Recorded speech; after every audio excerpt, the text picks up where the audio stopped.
Hello everyone, David here. Today I'm visiting Chernobyl, which was the site of the nuclear accident in 1986. It's a place I've been meaning to visit for a very long time, since I was about 16, and I first heard about it in physics class.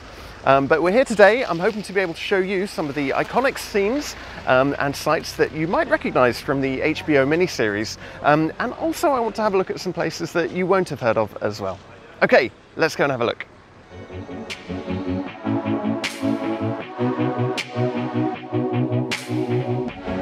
So behind me you can see the new containment facility for Reactor 4. It's really huge. You can fit the Titanic inside it. It's that huge silver archway, and it actually covers a previous containment facility they built 6 months after the accident in 1986. Even this one is only temporary though. It will last for another 97 years or so, and at that point we'll have to come up with a new solution. So Chernobyl continues to be an interesting place that throws up new scientific challenges all the time.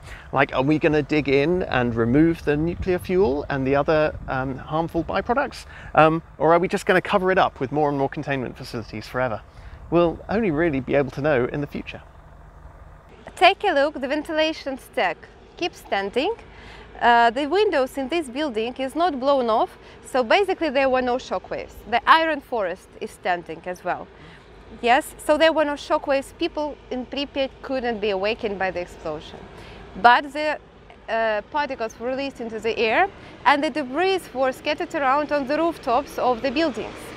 What was on the ground they had to load on trucks and take it away, and to the burial sites, and they needed to localize the radiation here, to cover it with something.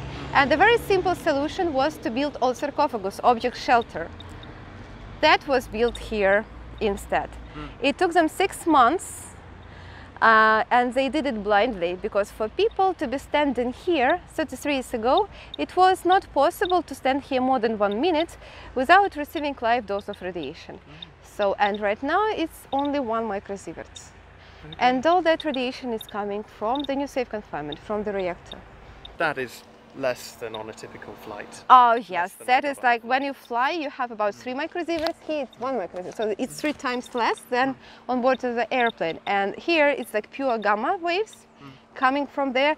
This concrete, this soil, everything is new. The old was removed because of contamination. Yes, and it is made of stainless steel. 36,000 tons, so enough to build 3.5 Eiffel Towers. Wow. Yeah, and can you imagine that the whole structure was moved? It's the biggest on-land movable construction on Earth. All these robots were used in cleanup activities in 1986.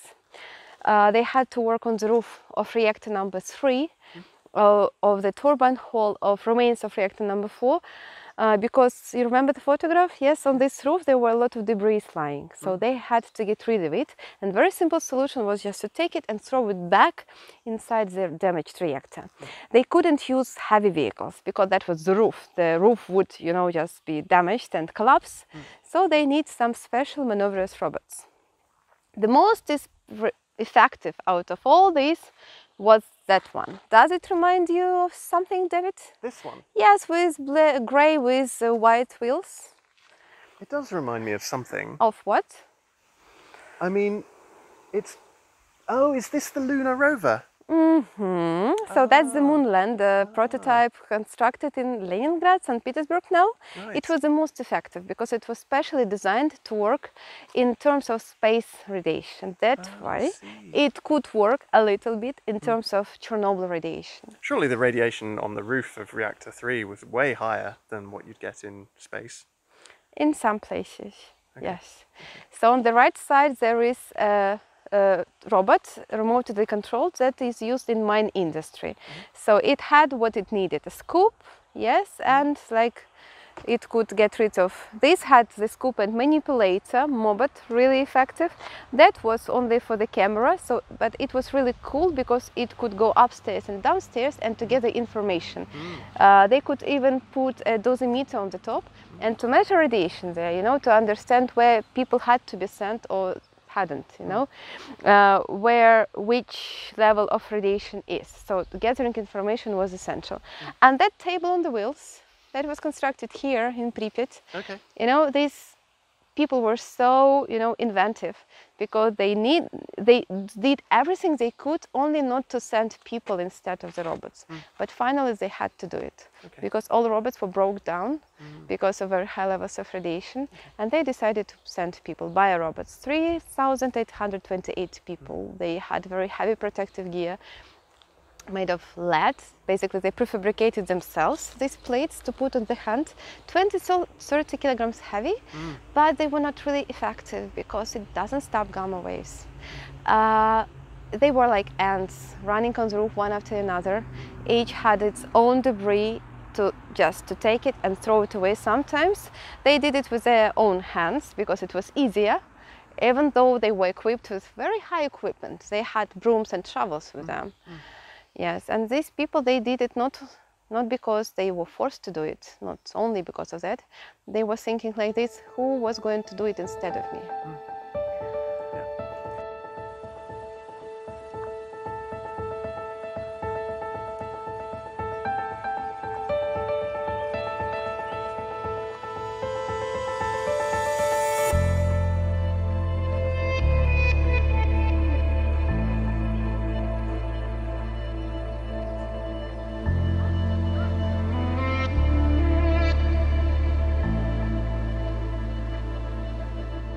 Okay, so David, are you ready for not a little bit of radiation, but a lot of radiation? I think so, as I'll ever be. So, are you afraid of radiation? Well, yeah, I think everyone should be. Yes, that's what I say. I am afraid of radiation. Yes. So what we have here is the highest hotspot. It's very small, so you need to be really professional guide or really good tourist to find it. Yes. Okay, okay. Like I know that the more sensitive part of my Geiger counter is here. So this is what will show me the correct numbers. Right. And I know that I need to be very close to the hotspot and to freeze for like 5-10 seconds. Okay.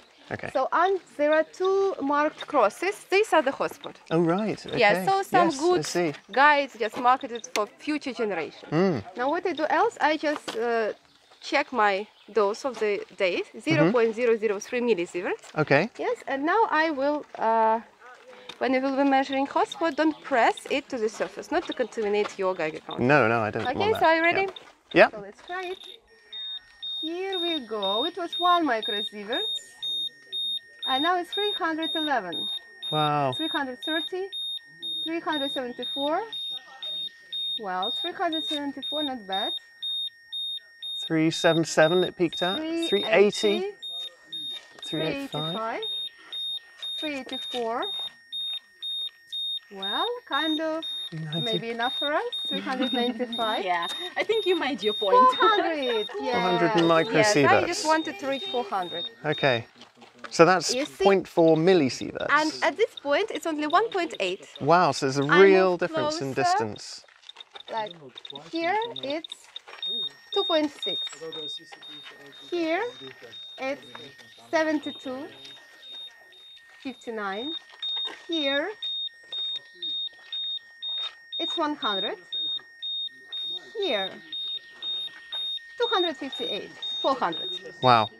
You see, every millimeter makes difference. Now, so I'm reading about 1 microsievert per hour at the moment, and then it's coming up to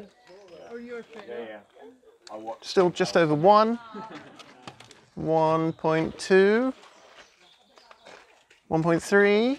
Maybe your Geiger counter will need a little more time, so you need to be close to the smaller cross. Has higher numbers. Okay. Yes. Okay. And now closer to the cross. I don't really want to get too close, but that's already over 4 or 5 microsieverts per hour. Okay. And your hand is already shaking. Aha, so I can see that you are afraid of radiation now. Of course I am. Yes, yes. Over 8 microsieverts per hour. Okay. But we should go to like 400 or what? No. 400. Okay, I got over 10. That's enough for me. The tricky thing, you say that you go over 10, but no, there is 400. You just didn't measure it. Yeah. It doesn't mean that it didn't exist. Yeah. We say like that for some people, if there is no Geiger counter, no radiation. I can see it, that means it doesn't exist, but it's there anyway. And when you are standing here without Geiger counter, it's anywhere. So if I put my hand, it will be there. If I put my hand with the Geiger, it will be there, but I will see what exactly is there. So 0.003 was my dose. What do you see here now? 0.007. 7. Yeah. Wow.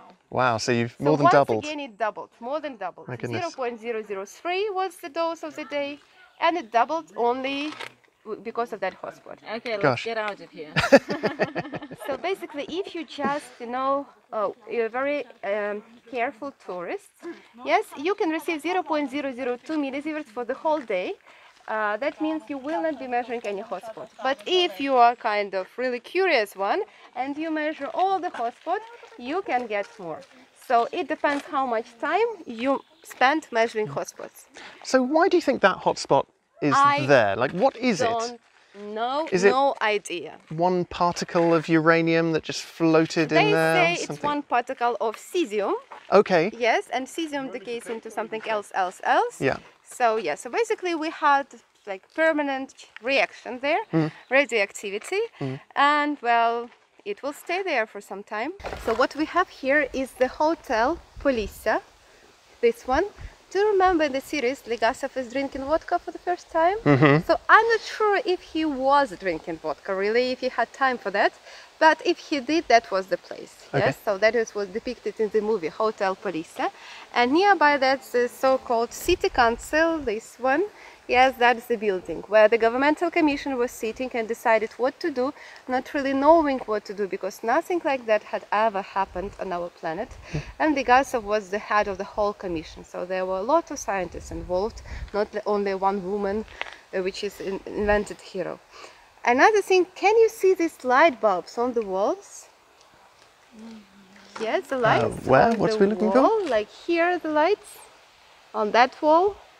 On the hotel. Oh, another right. light. Yeah. Yeah. So the reason why is here, this is how Pripyat looked Oh, wow. in the evening. You know, like a Christmas tree. They had their nuclear energy. Yeah, it's very beautiful.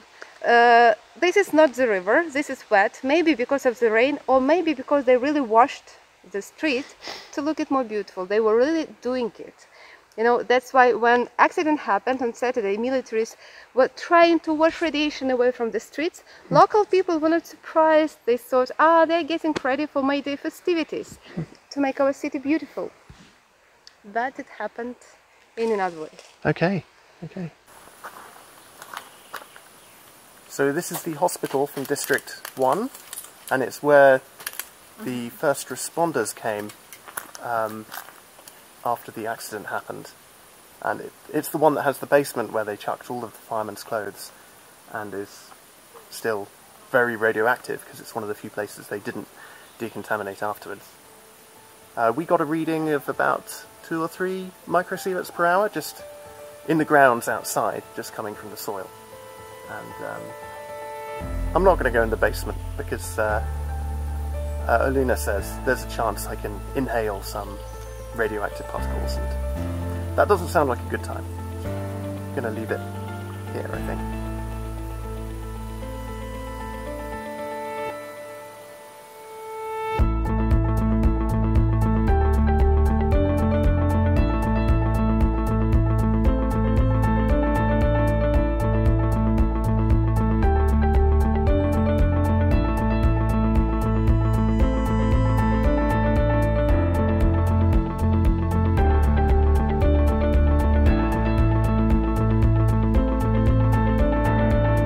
Winters, a lot of snow, the water goes inside, pushes frozen, pushes bricks apart, and that's what happens.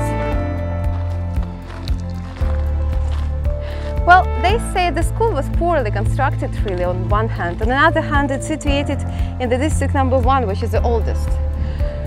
So these buildings from these districts are to collapse the first.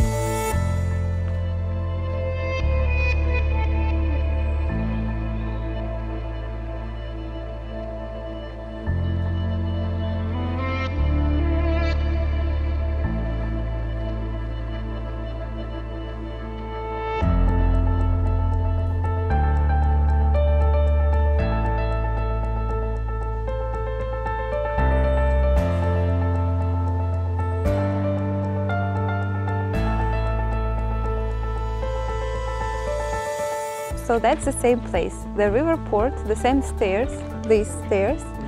This picture is taken from the opposite bank. That is why we can't see the buildings, but they are there. That river taxi from Kiev. So people could buy a ticket and in 2 hours they are in Kiev. And by the way, some local people say that when accident happened, the authorities, first of all, they decided to block the town, cut off telephone lines for people not to escape. They even cancelled buses from Pripyat for that, for people not to spread rumors. But they forgot to cancel river boats. And they say many local people who were smart enough and guessed, they decided to send children away. They stayed, but children were kind of evacuated. Not massively, but some of them could escape. Well, kind of the legend that I can't really prove. The opposite bank used to be a beautiful beach full of sand. After the accident, they were using the sand from the river to throw inside the reactor, to plug it, to stop it from burning. And now that field is one big burial site. All personal belongings of people who were evacuated from Pripyat, they are buried there. Looters nicknamed it Field of Miracles, because they could find some valuable things there. Oh, right. Yes, to find it hidden in the sand, take it somewhere and to sell it, you know, some golden watch or not golden, whatever. Yes, some beautiful knife, they could take it, sell it. The radiation is invisible. Back in the day, radiological control wasn't that severe, that strict, that it's true that sometimes it happened when you could buy something at the flea market, radioactive, coming from originally from Pripyat, not knowing about it, and you will like exposing yourself with radiation this way.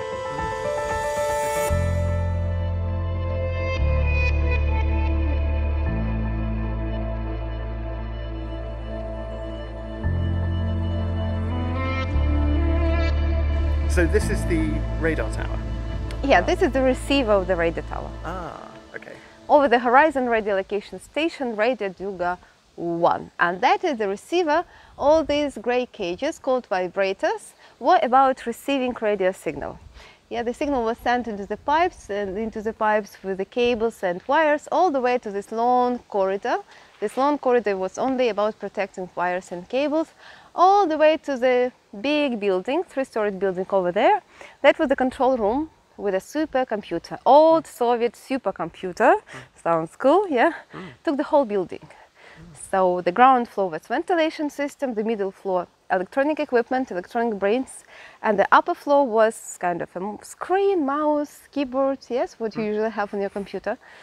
Unfortunately, when the accident happened, there was radiation in the air. What radiation does with electronic equipment? Fries it. Yeah, so it was just burnt, the wires were burnt, and they couldn't use it anymore. So they had to switch off the ventilation system and turn off the supercomputer, and they couldn't decontaminate it. While they were still trying to wash it from radiation, wind blew and new particles, they removed topsoil, put another instead, but still it didn't help. And by that time the Soviet Union collapsed, so the radar wasn't needed anymore. But the thing is that it was nicknamed Russian woodpecker and hidden eye of Moscow, because it was hidden here to spy on America. But this hidden eye of Moscow was blind in the end. But yeah, cool. It's very majestic and huge. And I love the repeating patterns you see as well. Yeah, we call it the line of perfection. Right. That is why for us it's kind of a very perfect monument to the Cold War, to the Soviet Union. At least you know where all the money was gone, you know, the Soviet Union or the superpower.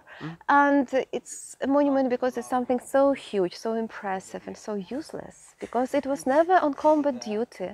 It was never in the army service because they couldn't prove that it can work. They constructed it in 1976. By 1986, by the day of the accident, it still didn't work properly. The last commission to check it and to make final decision was about to arrive here in September 1986. Surprisingly, the accident happened just a few months before that. Without maintenance, this radar is going to collapse. Really? When Sooner or later, some people say in 20 years, some people say in 50 years. So we want to maintain it as you do, guys, in UK, when the whole country donates money to keep Vulcan flying or to keep some other rusty old thing standing. So we want these rusty things standing because for us it's a monument. It was opened to public only in 2013. And since then, this becomes like one of the favorite locations for people to come, you know, and people enjoy it. And it's not only huge, it's beautiful. Take a look at this line of perfection. Yeah, it's cool. So these signs are the names of evicted settlements. Almost 200 settlements were evacuated, evicted because of the accident. 200 of them was on Ukrainian and Belarusian part of the exclusion zone. All these people were uprooted and they left all their lives behind. And it was psychologically really hard for them. That's why we say that Chernobyl syndrome is not only because of radiation itself, it's a lot about very strong psychological trauma that our nation received because of Chernobyl. So tourism that is developing here is the way to cure this psychological damage that Ukrainians received.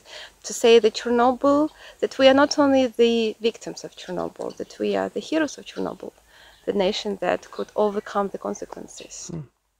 Yes, they do say, don't they, that Chernobyl was caused by a very Soviet problem, like the miscommunication and the party lines, but it was also only the Soviet people that could have solved it. Yeah, like with their willingness to go onto roofs and shovel things and burn down villages and things. Yeah, sacrifice themselves only for their country. Okay, cool. Oh, thank you very much, and thank you for giving us the whole tour as well. It's been welcome. amazing. It was a pleasure, a real pleasure. Thank you. I'd just like to leave you with this last monument you can see on the way out. This is in between the 10-kilometre exclusion zone right in the centre and the 30-kilometre exclusion zone, which is further out. It depicts dosimetrists and various other plant workers on the left and firemen on the right, who were both portrayed as heroes of the accident because they were the ones that went in. They obviously put out the fire and they had to do a lot of work inside the plant, doing things like turning off the valve to drain the water. And it was built in 1996, 10 years after the accident. And if you look down here, you can see there's a whole load of coins. And these are left by liquidators who come back onto the site and put a coin there, hoping that they'll live another year. That's it, that's the end of the tour. I hope you found it educational to some degree. It was amazing for me to see the whole place firsthand after hearing so much about Chernobyl for literally decades. I recommend you take a tour if you can. Okay, see you next time.